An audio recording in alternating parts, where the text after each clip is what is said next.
Middle east में Israel के Qatar पर हमले के बाद तनाव लगातार बना हुआ है। अभी तक इजराइल ने गाजा, फिर लेबनान, फिर वेस्ट बैंक, सीरिया, यमन और ईरान पर हमले किए थे, लेकिन इससे अरब देशों पर कोई ज्यादा प्रभाव नहीं पड़ा। लेकिन जैसे ही इजराइल ने कतर की राजधानी दोहा पर हमला किया, सभी के कान खड़े हो गए। कतर पर गिरे इजराइल के बारूद से मिडिल ईस्ट का समीकरण पूरी तरह से बदल सकता है। अरब देश एक ऐसा फैसला ले सकते हैं जिससे इजराइल ही नहीं बल्कि अमेरिका के लिए भी मुश्किलें खड़ी हो सकती हैं।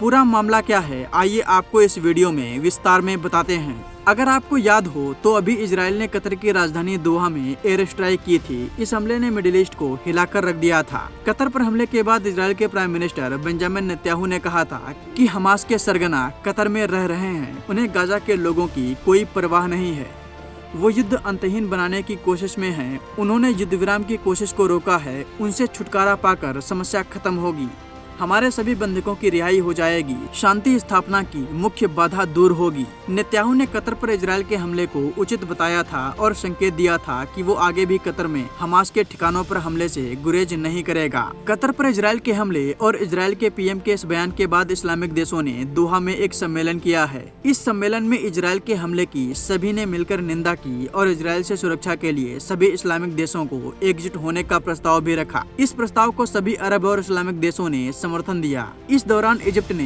एक ऐसा प्रस्ताव रखा जिसने अमेरिका और इजराइल को हिलाकर रख दिया है। इजिप्ट के राष्ट्रपति अब्देल फतह अल सीसी ने कहा कि हमें संयुक्त अरब सेना का निर्माण करना होगा। ये संयुक्त अरब सेना नाटो की तरह काम कर सकेगी, जिससे इजराइल को रोका जा सकेगा। यानी अब अरब देश अपना नाटो बनाने की बात कर रहे हैं। पश्चिमी देशों ने रूस को चुनौती देने के लिए नाटो का गठन किया था और अब अरब देश इजराइल को चुनौती देने के लिए नाटो का निर्माण करना चाहते हैं। इजिप्ट ने 9 साल पहले भी नाटो जैसा संगठन बनाने का प्रस्ताव रखा था। उस समय उस आइडिया पर ज्यादा ध्यान नहीं दिया गया, लेकिन अब वर्तमान में लगभग सभी देश इजिप्ट के इस आइडिया से सहमत हैं। ईरान के पूर्व IRGC प्रमुख कमांडर ने तो दावा कि अगर संयुक्त अरब सेना का निर्माण नहीं किया गया तो इजराइल का अगला निशाना सऊदी, तुर्की और इराक होगा और इसे टालने का एकमात्र समाधान सैन्य संगठन बनाना है। अमेरिका के लिए ये ग्रुप चिंता इसलिए खड़ी कर सकता है क्योंकि अगर कोई मिलिट्री संगठन बना तो ईरान भी उसमें शामिल होगा और ईरान अमेरिका की कट्टर दुश्मनी है। हालांकि अब देखना ये होगा कि आगे इस नए संगठन के निर्माण में क्या डेवलपमेंट होती हैं। ये भी देखना होगा कि अगर इस संगठन का निर्माण होता है तो क्या पाकिस्तान को इसमें शामिल किया जाएगा